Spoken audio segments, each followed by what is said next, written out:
perspectives. Hi girls, today I am going to talk about education.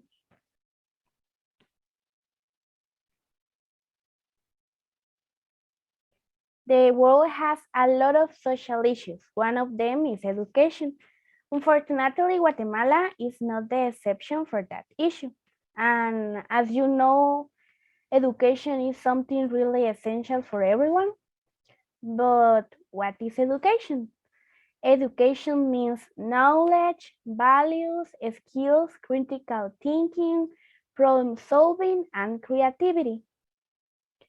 Knowing a little bit about the meaning of education, I am going to ask you, is education a right or a privilege? What do you think? I am sure that many things come to your mind, but don't worry. I am going to tell you why education needs to be something important in life of each person and the features that we can see in a quality education.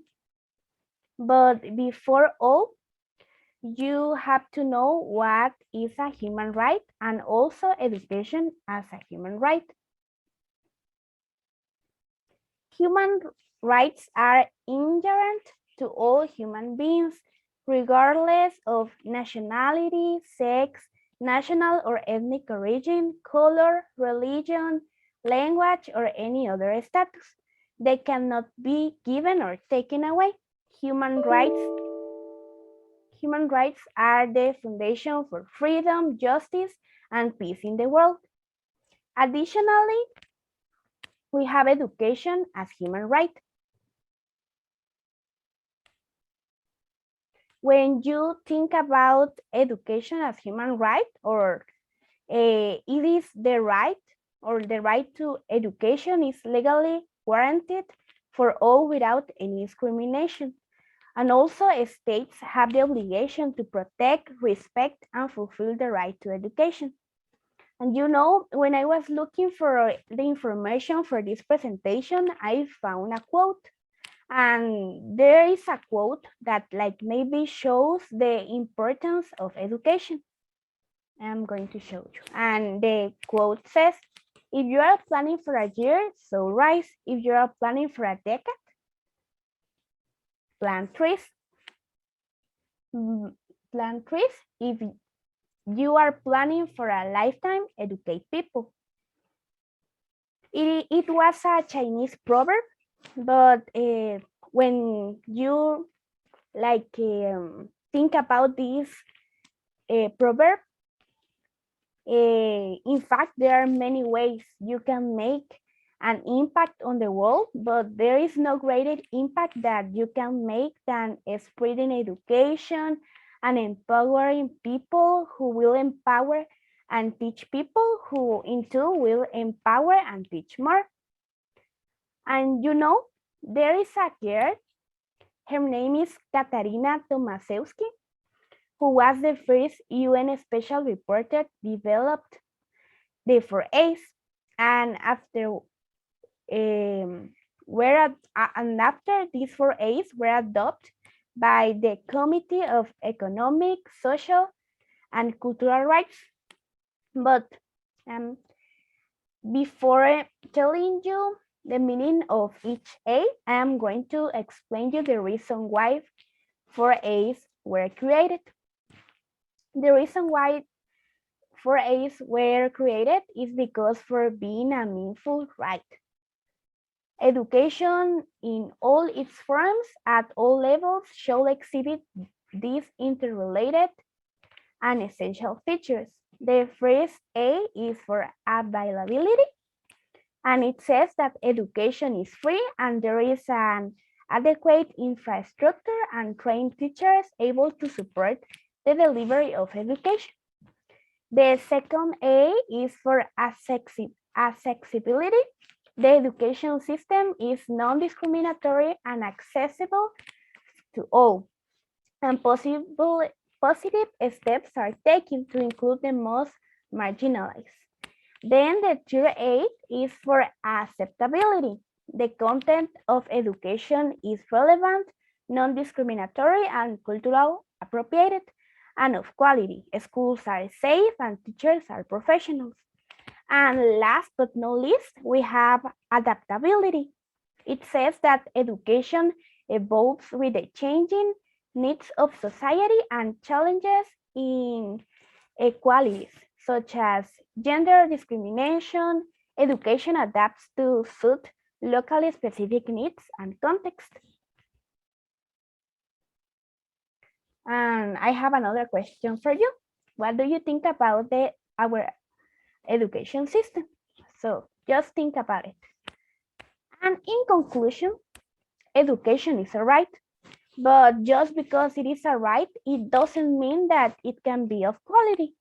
Anyone who is interested in learning and acquiring knowledge must have the opportunity to receive a great education that will help to his or her future. Thank you so much for your attention.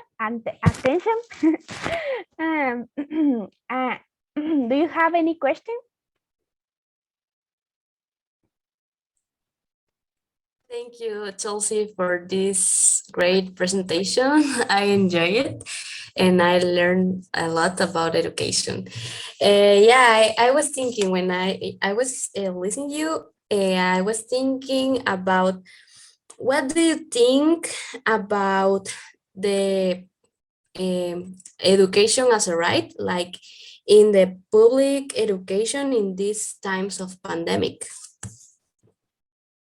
That's a good question. You know, as like as you know, like here in Guatemala, education, they don't give the enough attention that education deserves.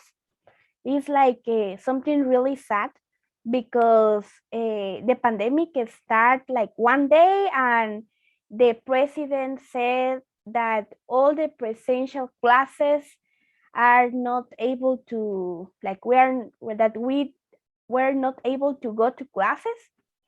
and and you know, sometimes they only receive like their food, like children only receive their food on the schools. And I think that that is something really sad. And also I think that they lost like almost 2 years without education because many schools didn't have the opportunity to give classes in a virtual way. And for that reason maybe the government they decided to give classes by TV. But you know, also there are children that they don't have a TV, or maybe they don't have a radio. So I think that we need to improve a lot because we need to take care of this right. I think that we need to give more resources to improve our system. Yeah, that's right. You're right. I'm agree with you. Thank you. You're welcome. And Chelsea, what do you think about that rich people and poor people that don't have the same education access? Hmm. That's something like so sad. You know, if we talk about like in the United States, it doesn't matter if you're rich or if you're poor. Your parents decide that you need to go to the school because sometimes the public education is better than the private education. But it doesn't happen in Guatemala.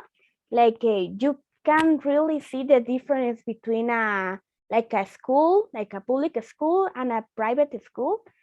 And as I told Ale, I think that we need to improve that because it is not like something good that know all the children that who are trying to receive education and improve their lives don't have the same resources. So I think that we need to work on that. And also we have to look for like any resolution because I think that it don't have to continue at this way.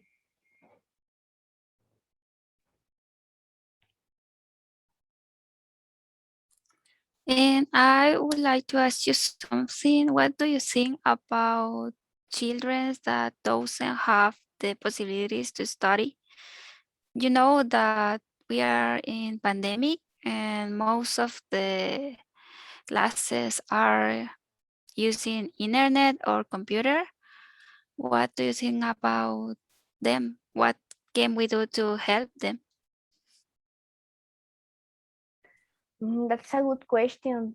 As you know, I think that we have like people who are motivated to give classes. Like we have excellent teachers. You know, when I was in high school, I had a teacher, and she told me like, you know, Chelsea, if someone gave me the opportunity to go to like towns and give me like the money or only for go and teach the children who live there, I am going to able to do it because I love teach and I really want to share my knowledge with others. So I was like, oh my god, that's so like, so I was so impressed about that. So I think that if we have people who really love teach, but unfortunately our system is not like uh, the enough or enough good to give them the opportunity to share their knowledge. So I think that if we like give a little bit of the like the money that we that goes to like to the president for his food, and we give this money for teachers that really want to help children in towns, I think that it is going to do a big change. So maybe we need to think about that, right? Thank you, Chelsea, for your answer. Thank you. Okay, bye guys.